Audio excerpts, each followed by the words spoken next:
En este video vamos a recorrer los lugares más icónicos de Buenos Aires en los barrios San Nicolás, Montserrat, San Telmo, Puerto Madero y La Boca. Vamos a ver el barrio más antiguo, el más nuevo, lugares famosos y algunos bastante desconocidos. Si no tenés idea de los barrios, no te preocupes porque te voy a ir mostrando la ubicación de cada uno para que te vayas orientando. Y en el próximo video vamos a recorrer los barrios de Palermo, Recoleta y Retiro, así que suscríbete al canal, así tenés la guía completa para visitar Buenos Aires. Vamos a empezar con los lugares más icónicos de Buenos Aires en el barrio Montserrat. Esta es la zona más antigua de la ciudad. Y el primer lugar que vamos a ver es el Congreso de la Nación, donde está la sede del Poder Legislativo. Este palacio se inauguró en 1906, pero recién se completó 40 años después. Su construcción comenzó en 1898 y el proyecto estaba a cargo del arquitecto italiano Victor Meano, pero después de su trágica muerte en 1904, el arquitecto belga Julio Dormal se encargó de finalizar la construcción. Ambos arquitectos estuvieron involucrados en la construcción de otro destacado edificio que te voy a mostrar en un ratito. La cúpula tiene 80 metros de alto y es una de las más grandes de la ciudad. Si tenés oportunidad, te recomiendo hacer una visita guiada por su interior. Yo la hice hace un par de años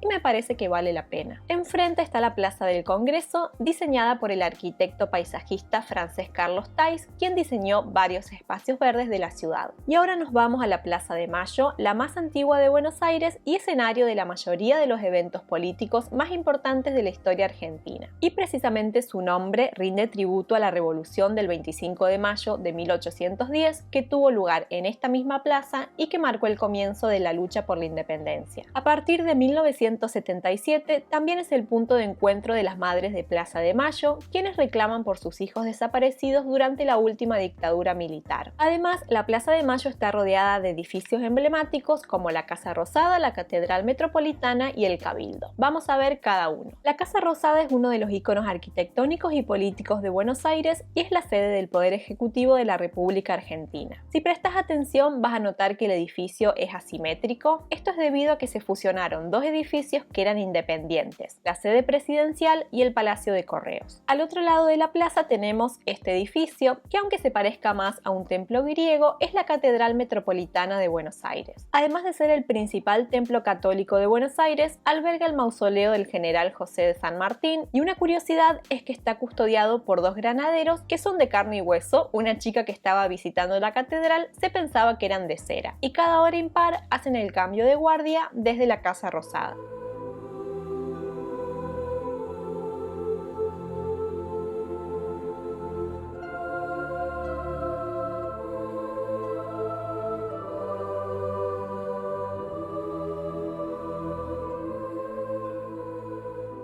Y frente a la Plaza de Mayo tenemos también el Cabildo con su arquitectura colonial, pero más allá de su estructura, el Cabildo es célebre por su papel en la Revolución de Mayo de 1810, evento que desencadenó el proceso de independencia de Argentina del dominio español. En su interior alberga el Museo Histórico Nacional del Cabildo de Buenos Aires y de la Revolución de Mayo, con exposiciones que retratan la vida cotidiana y eventos políticos de aquel entonces. La Plaza del Congreso y la Plaza de Mayo están conectadas por la Avenida de Mayo, que es una de las avenidas más importantes y tradicionales de Buenos Aires. A lo largo de esta avenida podés encontrar diversos edificios de importancia histórica y arquitectónica. Algunos puntos para que les prestes especial atención son el Palacio Barolo y Café Tortoni. El Palacio Barolo es uno de los edificios más fascinantes de Buenos Aires y que personalmente me encanta. Lo diseñó el arquitecto italiano Mario Palanti a pedido del empresario Luigi Barolo y está inspirado en la Divina Comedia de Dante Alighieri. De hecho, la estructura del edificio representa el infierno en la base, el purgatorio en el medio y el paraíso en la parte superior, donde se encuentra el faro. Te recomiendo la visita guiada por el interior del edificio porque es genial recorrerlo y que te vayan explicando todos sus significados. El Café Tortoni es el más antiguo de la ciudad, se fundó en 1858 y es famoso por haber sido punto de encuentro de intelectuales, artistas y escritores, entre ellos Cortázar, Borges y Gardel. Lo fundó un inmigrante francés quien le puso el mismo nombre de un célebre café parisino. Una curiosidad que nos contó la guía con la que hicimos el free tour es que este café puso de moda en Buenos Aires la costumbre de poner mesas y sillas en las veredas. Si quieres descubrir más curiosidades del centro histórico de Buenos Aires, te recomiendo el free tour que recorre esta zona. Estuvo muy interesante, así que te dejo el link en la descripción para que le des un vistazo. Aunque menos conocida que otros rincones de Buenos Aires, la Biblioteca Esteban Echeverría merece una visita. Se encuentra en el Palacio de la Legislatura, el cual se terminó de construir en 1931. La entrada a la biblioteca es libre para cualquier persona, solo tenés que mostrar tu identificación en el ingreso. También hay visitas guiadas por el palacio en las cuales se recorren diferentes salas. Y a pocos pasos se encuentra la Manzana de las Luces, por debajo de la cual hay antiguos túneles construidos en la época colonial. A fines del siglo XVII, los jesuitas construyeron en este lugar su residencia, la iglesia y el colegio de San Ignacio,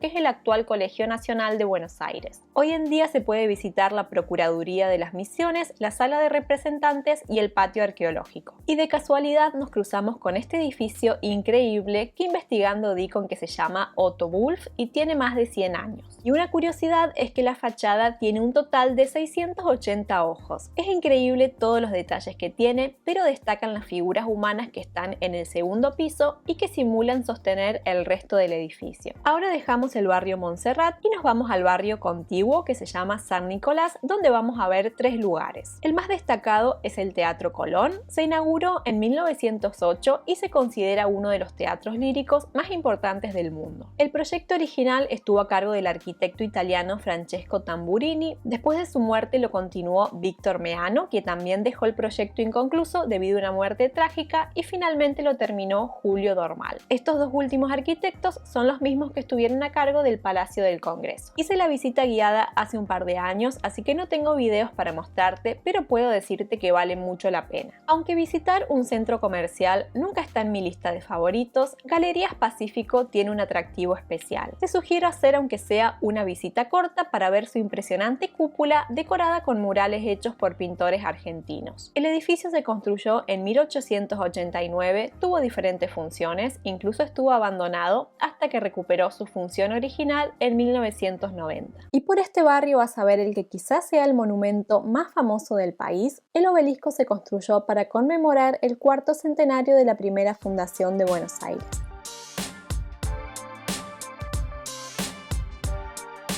El siguiente lugar es el CCK, un edificio que me gusta mucho. Hoy en día es un centro cultural que tiene diversas exposiciones y actividades, pero lo que me resulta más atractivo es el edificio en sí mismo. Se inauguró en 1928 y era el antiguo Palacio de Correos y Telecomunicaciones. Cuando funcionaba como tal, contaba con una escuela para los hijos de los empleados del correo, una peluquería y una farmacia. Hoy en día entre sus principales atractivos está la sala de música sinfónica que se llama La Ballena Azul, una sala de música de cámara y la Gran Lámpara, un espacio destinado a exhibiciones y que está revestido por placas de vidrio que emiten luz. Al edificio se puede entrar de manera libre, pero a algunos de los lugares solo se puede acceder con la visita guiada. Y cambiamos de barrio y nos vamos para San Telmo, uno de los barrios más antiguos y tradicionales de Buenos Aires. La verdad es que hay muchos lugares para visitar, de hecho también hay disponible un free tour por San Telmo, pero nos vamos a enfocar en 3 lugares. Por un lado tenemos a Mafalda, que es uno de los puntos del Paseo de la Historieta, un circuito callejero que homenajea personajes de historietas argentinas. Otro punto importante es la Plaza Dorrego, la cual está rodeada de puestos de antigüedades, artistas callejeros y cafés. Y tiene un encanto especial los días domingos, cuando tiene lugar la famosa Feria de San Telmo. El siguiente lugar es el Mercado de San Telmo, el cual se inauguró en 1897 para abastecer a la ola de inmigrantes europeos que llegaba a la ciudad. Aunque en sus inicios fue el lugar favorito para la compra de frutas y verduras, evolucionó y hoy cuenta con una gran variedad de puestos, desde anticuarios hasta cafés y puestos gastronómicos con comida local e internacional. Y nos vamos para la calle Museo Caminito, situado en el corazón del colorido barrio de La Boca. Es un pintoresco pasaje peatonal que se convirtió en un ícono cultural y turístico artístico de la ciudad. Con sus casas de chapa pintadas de múltiples colores, este angosto callejón evoca la rica historia inmigrante del barrio, ya que La Boca fue uno de los principales puntos de entrada y asentamiento para los inmigrantes, especialmente para aquellos provenientes de Italia y en particular de la región de Génova. Al caminar por sus adoquines te vas a encontrar con bailarines de tango, artistas mostrando sus obras y artesanos vendiendo sus creaciones.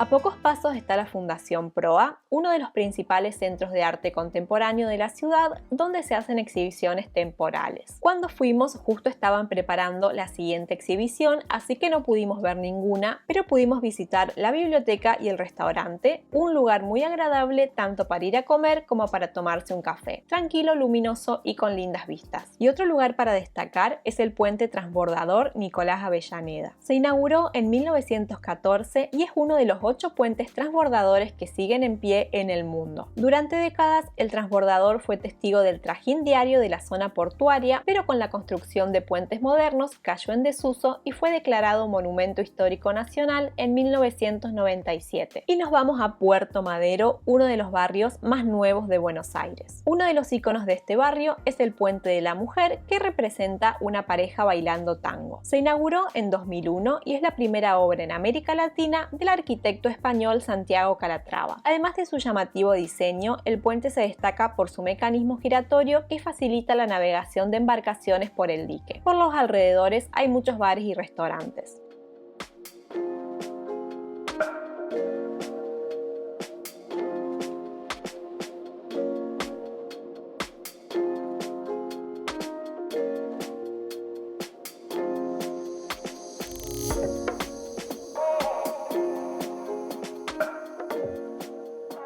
En esta zona está también la Reserva Ecológica, un oasis verde en medio de la ciudad. Este espacio natural se extiende sobre unas 350 hectáreas y representa un refugio para una amplia variedad de flora y fauna autóctona. Si querés descubrir más lugares por el barrio, te sugiero hacer el Free Tour por Puerto Madero. Si esta info te sirve, dale like, compartí, suscríbete al canal. Todas estas cosas ayudan un montón para el crecimiento del canal y me permiten seguir compartiendo info viajera. Muchas gracias y te veo en el próximo video.